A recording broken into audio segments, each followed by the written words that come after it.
Welcome to Psychic Holistic Spotlight of Rhode Island. I'm Kathy, your main host for today. We also have Ken Demers and Josie Way co-hosting with us today. Today we have a guest that does things a little bit different than most of our guests that we do, that come to our show. Her name is Lily. She does a lot of culinary and ancestral medicine, correct? So we're talking about that though, how she got around it though. I'm sure it's gonna be some quite interesting points are being taken with that as well. So what is it that you do though with the culinary and the ancestral work? So I am I honor my ancestors through the medicine that I bring through foods, creating spaces, creating foods with intention. And I also, there's a spiritual component to holding the spaces where these foods are consumed, how they're consumed, how they're prepared, as well as holding and creating ceremonial safe spaces for traditional medicine to come through in ceremony. From which culture? I am from Puerto Rico. Puerto Rico. Yes, Huh. which is a blend of many different things. So a lot of it, I'm assuming, would be like African type stuff? There's African roots, there's European roots, and then there is also the native Taino roots. Okay, because you don't usually think of European or African as having cultural stuff. I mean, it's there, but nobody ever talks about it, so it's kind of surprising. That's all. Yeah. So, like in Puerto Rico, there's a great majority of like Catholic practices or religious practices, and then when you go more into the spiritual aspect of things, when you go into the African, there's different branches to it. For example, Santeria, Paleria, 21 divisions, voodoo, it's all different ones, right? I can't imagine, yeah. Yeah, and then Taino being native, so thinking about shamanic practices, the connections with the earth, the elements, and things like that. So that's like comparative to the Native American stuff here? Yes. Okay. Yes. I know that it's still different though. It's just a different culture or a different practice or roots. Yes. When you refer to medicine, are you referring in two ways to medicine that you would actually consume and medicine that is the healing? Or the energy medicine versus... Of energy. Yeah. I would say the energetic spiritual medicine. So again, when I'm asked to prepare or to cook for a ceremonial gathering, it's a whole process. So connecting, first of all, with the intention of the gathering, of the ceremony that's going to be held, connecting with the land where the ceremony is going to be held. Yes, that's important. Being able to honor the spirits of the land with, if they want to be honored with foods from there, what can be created, and things like that. And when I prepare foods, I also, again, the connection with my African roots, the gratitude, prayers, intention, going into other modalities as Reiki, blessing the food, so that it's a whole process where the medicine comes through. Again, preparing the food, consuming the food as part of the medicine that is created and given within that ceremonial space. So the aspect of the land, is that, so you actually go to where the event's going to take place though and see what works best though with the energy there? So I have been to places where I like go physically to the land and connect to the land. If I'm unable to physically be there, then I'm connecting to the people from there, or doing it through journey work, which is shamanic practices, and being able to incorporate that. So it's kind of like astral projection in that way. regard? Somewhat like that. Okay. Yeah. Okay. Yeah. Yeah. If it's different, though, please, please correct me That's on all that. right. That's Yeah. all right. Yeah, because I don't know too my knowledge of this is limited. Yeah, So, no, that's okay. yeah, I mean, okay. sometimes explaining spiritual stuff can get a little complicated. So, Yeah. however, it's easiest. Yeah, it depends on how we incorporate Especially it. when you're talking Yes. multicultural in one person. Yes. It can definitely be complicated sometimes. So how did you get into this aspect of your work? So I grew up in a Catholic household. Growing up in Puerto Rico, again, culturally, through history and years of things that happen, the African beliefs were mostly they had to be masked, like they couldn't be Hidden. practiced They had to be exactly. hushed, yeah. So growing up in a Catholic household, however, with the roots and the influences of our African background and our native Taino background, I learned of something that is called espiritismo criollo. Called what? Say it again. Espiritismo criollo. It's in Spanish. I have no idea how to say it in English. So it's like a spiritual work with the energy. So it's basically being able to connect to those energies, but having to mask it with Catholic names. Okay, so it's almost like a Santeria kind of aspect. Something like Okay. that. Yes. Okay. So so then that's how I, through my family members, like going and getting card readings or getting cleanses or things like that. That's how I went into the espiritismo side of things. My mom then introduced me into Buddhism. So learning about chanting, learning about Buddhism as a whole. And then I got a Reiki session once done and I went down that way. So I've soaked up the information and the knowledge, and I've studied and immersed myself in the things that have worked for me. So I'm able to kind of like work with a little bit of everything that's been called when I need to work with someone or something. So in your blending of stuff, I have a hard time thinking of you still being Catholic, yes? No?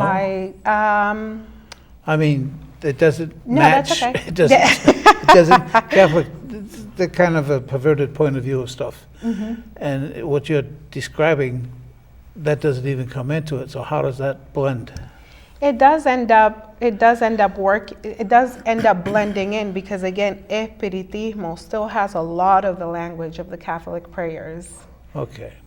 Of So the that's how it gets saints, masked. exactly. So a lot of times when prayers are started, when you hear it, you would think that you would probably like starting a Catholic mass or something, but it's not necessary. So it's all a blend. So my basically prayers, it comes down to intention. Exactly. I do not follow like the Catholic doctrine. I understand it, I learned it, I grew up with it, but that's where the Catholic background comes in, It has a lot to be, in the blend. the Catholic view has a lot to learn. Yeah. So I guess you must get called on for a lot of unusual circumstances. Sometimes, yes. Okay. So what would be like some unusual things that people will call you for? So I've worked with some of my teachers. We've worked with cases where, and I don't know. I don't know what you define as unusual. I don't find it unusual, but Yeah. when it comes to spiritual stuff, it's very little that would be unusual. Well, you're right. You're right. Because I've come across some odd stuff, though. To most people, think like it's just bizarre. Yeah. It's like normal to me, though. So I guess I should rephrase the question, though. It's like so the blessings that you talked about. So is that like blessings of the land, though, or blessings of somebody's house, though, or is that just okay? It could be in whatever way it's inquired about. So I have done house blessings, and that's basically, again, the connection of we're not just moving for example, we're just not moving somewhere and just landing and that's it, this is my place. I believe there has to be a process of connecting to that land, of having a relationship to the land, so that it's a give situation. There's the holding of the people and holding of the land Now, itself. here's a question. Somebody out there is going to listen to you right now, Yeah. and they're going to say, I want to have somebody come and do that on my property. Mm-hmm. How do they find you? You can find me on Facebook, you can find me on Instagram, you can find me on my website. Yeah, but what do they find you under? They will find me under Lily at Heart, Lillyatheart. I think I Lily spelled that at right. Heart. That's 3 words, right? Lily at Heart. Okay. Yes, Okay. Okay. yes, that's how they So would find me. Are you using a heart-centered energy then? Very extremely heart-centered. To do this work, I don't know how to do it Otherwise? otherwise. No. Okay. Yeah. There should be something we have to ask you, but I'm not sure what that would be even. So for the culinary aspect, though, is it just one cultural type though that they ask you for the I guess the ceremonial aspect of the food, or is it like you cater to all? I'm pretty open to catering to all. So, for Okay. example, last year, I was invited to hold the culinary aspect of a ceremonial space being held in New Hampshire, which is in the Abenaki land. Okay. So, through, again, connecting to people, connecting through people of the tribe and people of the land, learning what their recipes are, learning what the foods are. Okay, so the Abenaki is a Things Native like American that. tribe, right? Yes. Okay. Yes. So I was able to incorporate within this space. I was lucky enough that they actually have they have an ongoing recipe book of their traditional That's interesting. recipe book. Oh, book. Okay. Yes, of like their tradition, the land, ancestral, like it just, generations after generations. So I was able to tap into that and cook some of their foods, as well to bring some of my foods, honoring my ancestor in connections with the ancestors of this Now, land. out of curiosity, did you use the 3 sisters? I sure did. So what's the 3 sisters? I sure did. It's butternut squash, what I use. It's not butternut squash, but Well- it's a squash. Yes, it's a Very squash, strange squash. corn, and then beans. Oh, okay. Yeah. So why is it called the 3 sisters? That's what the Indians called it. Because Oh, okay. they blend.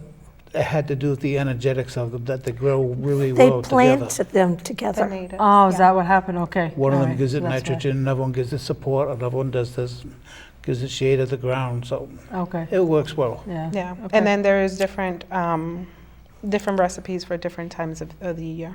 Okay. Mm-hmm. Yeah, so that's of the Abenakis, though, or is that like what you bring into? That was from their, From them? from Okay. their cookbook. I decided to do, for this specific ceremonial space, because there were needs of, I did meat, I did vegetarian, and I did vegan. So one of our dishes, I was able to incorporate like the same dish, different option Yeah. for it, which is patelón. Again, it's in Spanish. How long does it take you to prepare one of these meals? It really depends on the meal. It doesn't really take that long. I'm So- so used to, like, I'm such a kitchen person. It just Okay. kind of flows. Now, do you have a favorite dish? And does the people that are participating in your things have a favorite dish? When it if comes that to exists? ceremonial gatherings or just in general? Well, ceremonial, that's more interesting at this point, to Yeah. me at least. When it comes to, for me as a favorite dish, honestly, whatever is easiest on my end. Cheese sandwiches. Whatever is easiest that I can prepare. And then when it comes to the gathering itself, actually, no, there is a favorite one. I love, from my culture, to bring sancocho, which is basically a stew. What culture? Sancocho. She's Puerto Rican. It's in Spanish. So yeah, It's basically Is that a the root Native American Indian? stew. I don't know what that means. It's I wouldn't know how to translate it. It's basically like a stew with meat and different types of roots. yeah, so it's like a meat stew. Okay. Yeah. that's my favorite one to share when I'm invited into these ceremonial spaces. There's something about the comfort of the roots and whether it has meat or not, but it's a blend. of Now, when you roots say together. roots, that would be potatoes, peanuts, what? It would be more Caribbean roots. So there's cassava. I'm going to try my best to say it in English, but there's cassava root. There is, let me see what the name is. It's almost like a Japanese sweet potato type of root. There are green bananas, not the ones that you find next to the yellow bananas in the supermarket.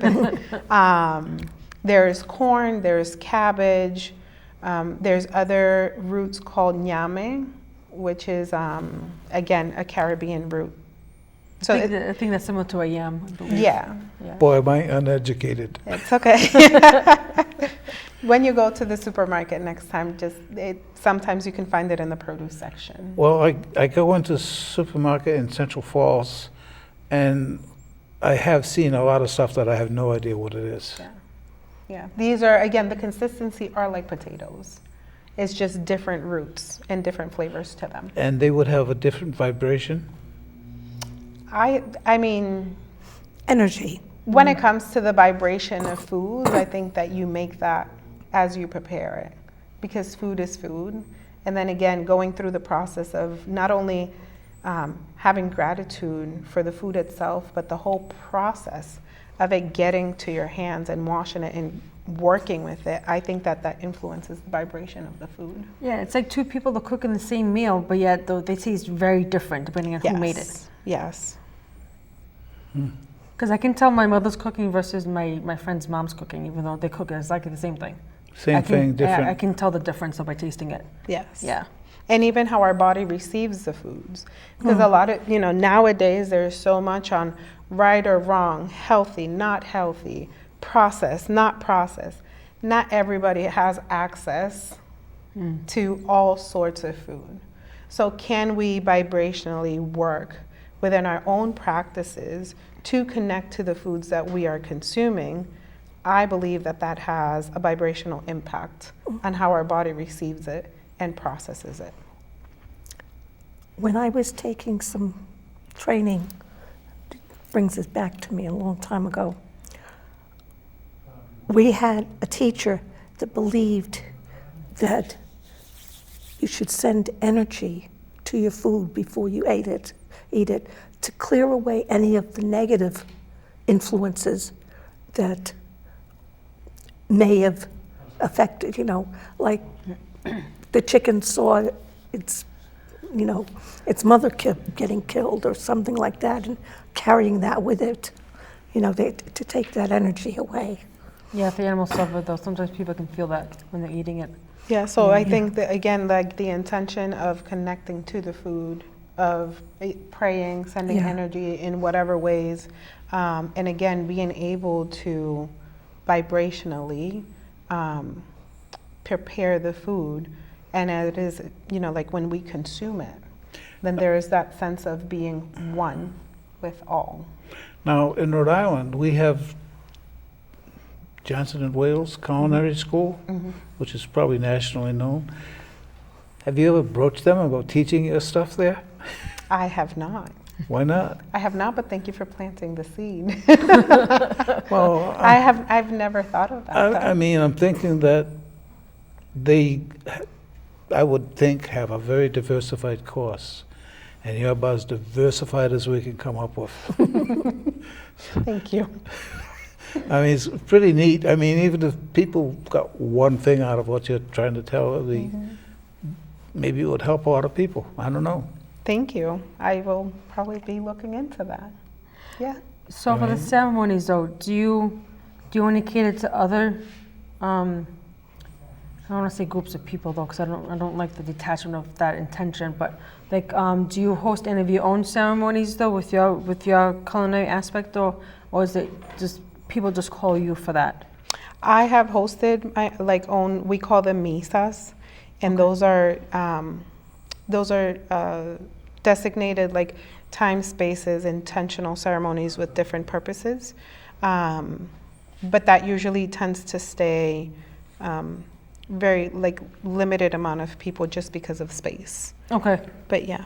Okay. I had somebody broach me today, ask me if I would be open to having that on piece of property that I own that's sacred, that they want to have a group of people there. Yeah.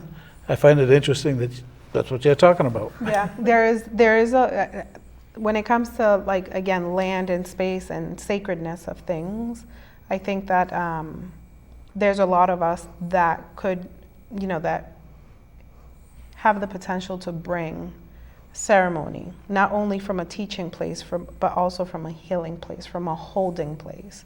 Because for me to hold a ceremony, it doesn't matter wherever it is to like create that safe and sacred container for other people to go through their own processes. And to have the space for that is very much needed. Now, when people come to one of your ceremonies, do they know what they're in for? Sometimes. Sometimes. Yeah. I'm assuming that most people are pretty much accepting of whatever you put off. Yes. Well, Yes, I say create- sometimes because again, there is only so much that I can say of like what the intention is, what the process may look like, because as human beings, there's this need to like know and understand and how is the process and why is the process. But at the end of the day, when we're working with spirit and energies, things are going to It's flow how beyond they're our going to flow. comprehension to start with. Exactly. So that's why I say they kind of know what they're in for, but they all have their own individual processes. Yeah, especially Yeah, if yeah. they're coming from the Christian viewpoint, Yes. which is not very educational in the big picture. Yes. So each one must be very unique then. It's like I don't think you've cooked for like any two of the same events or twice.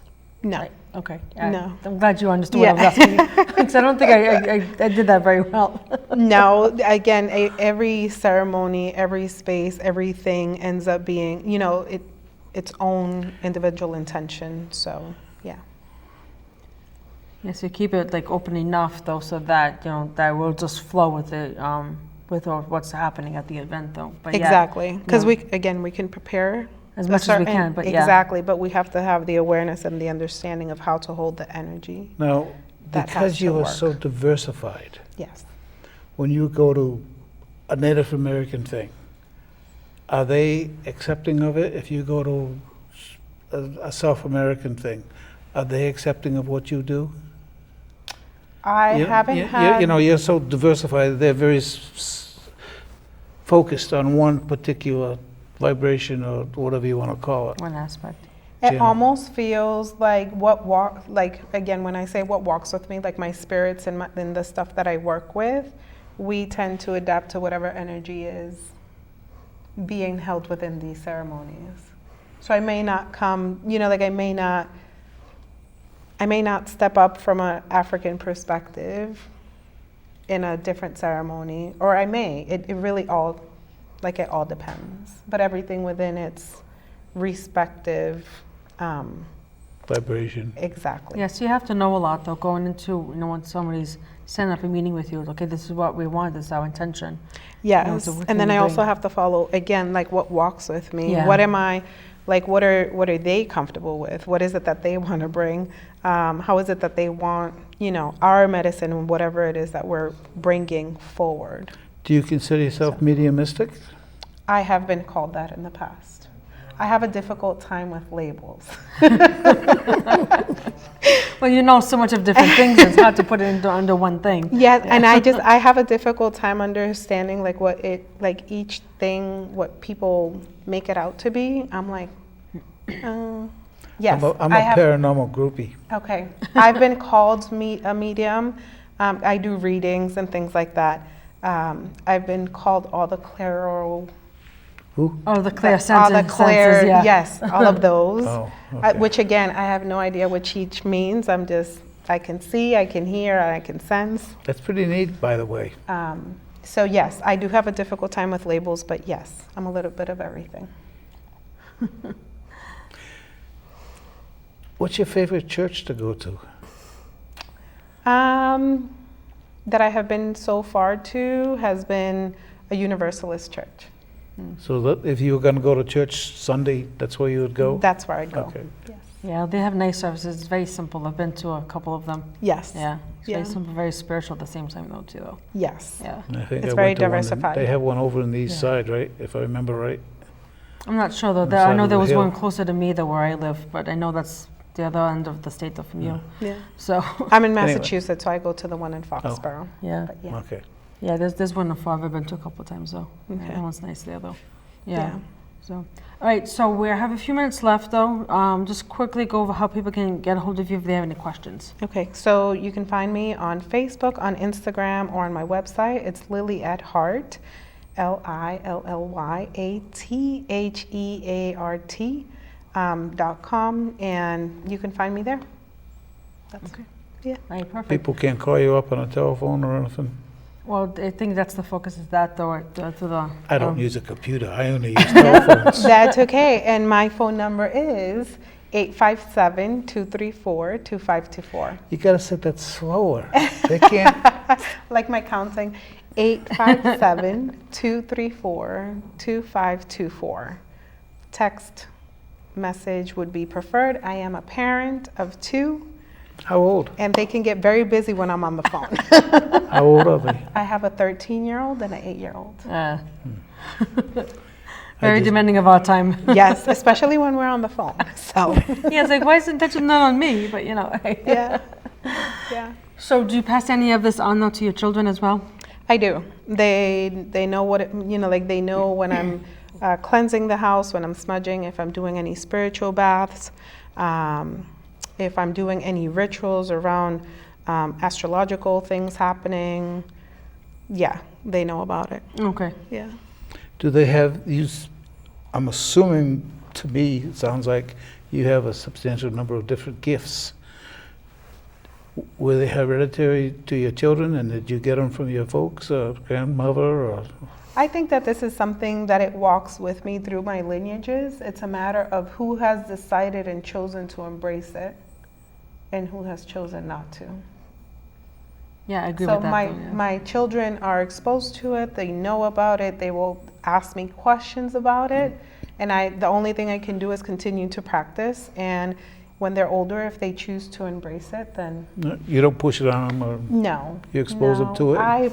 it needs to be a choice. Come on, let's go do this today, Yeah. something, or it might be, well, I would think that, I have a 13-year-old granddaughter, and I try to expose her to some of it, but, Yeah. it's not her mentality. Yeah. She'd rather talk to her girlfriends. I Well, mean, she's a children teenager, are children. Yeah. Yeah. My 13-year-old says hi and bye whenever he feels like it. So, but yeah, that's all. For me, it's it's a choice. They'll see it growing up, and then they get to choose.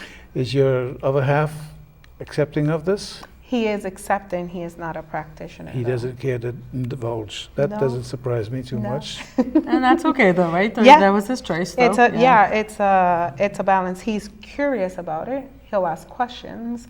He'll do things like that, but he's not a practitioner. Underneath, he's kind of scared of it. Probably. Yeah, it might be though. But he may not, maybe just okay with it though too. Yeah. So yeah, that's me. A little bit of everything, and I'm here. I forgot to say, another way to find me is I also do events. I offer readings and Reiki through events throughout Massachusetts and Rhode Island, and that information is also on social media. Now, is the type of Reiki that you do, is that some specialized version of it? Just the normal variety?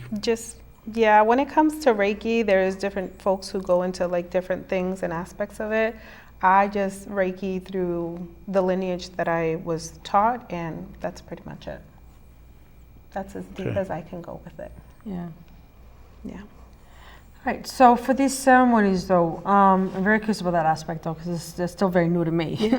So, what's the? I know that you had reference to the Abenaki people in New Hampshire, though. So, is there any other kinds of ceremonies you get called to? Like, is it you have done some for Puerto Ricans, though? Or? Yes, Wow, yes. So okay. again, those we call misas. So those Oh, are okay, more okay, that's right. rooted in the African beliefs. Okay. that walk with us. Yeah. Okay. So any other like particular ceremonies that that you find interesting though, that people have called you for though, other than like